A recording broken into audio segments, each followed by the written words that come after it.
I'm Lauren Green, and this is Bias Bash. According to a new Wall Street Journal and NBC News poll, the majority of Americans think the media is being too critical of President Trump. 51% of Americans said the media is too critical of Trump, while 41% think news organizations have been fair and objective. Yet 6% believe the media is not being critical enough.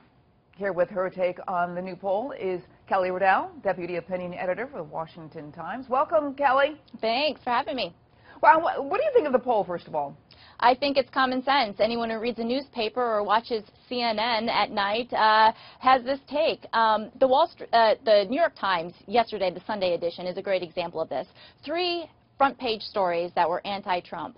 And then you went to the business section, and they did a feature on the woman who is having the boycott of all of the Trump items and the Ivanka Trump lines in Macy's and Nordstrom's, and she's spearheading it. And it was this fawning article over this woman who's leading this boycott effort. You turn to the style section, and you see a profile done on a chef who, under, the most extreme set of, President Trump's proposals, would be deported, and it was a sympathetic article towards him.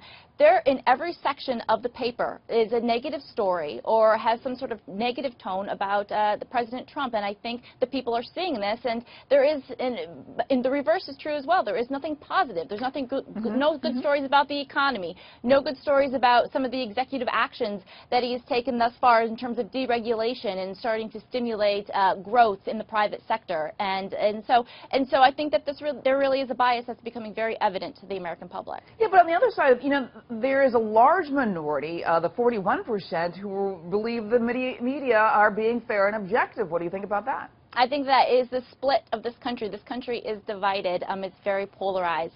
I think that Republicans feel one way and Democrats feel another way.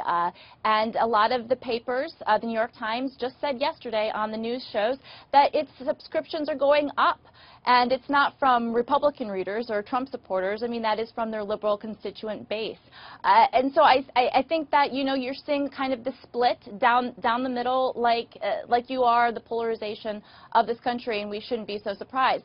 What was interesting in the poll was that 53% of the respondents said that they felt that the media over-exaggerated some of Trump's mistakes, and that they were a little hyperbolic in their coverage of him. And I believe that to be true as well. There's always just a hyperventilation, it seems like, for anything that Trump does, the press immediately hyperventilates and then gets the story straight. All right, I want to thank you so much, Kelly, for being here. Thank you so much.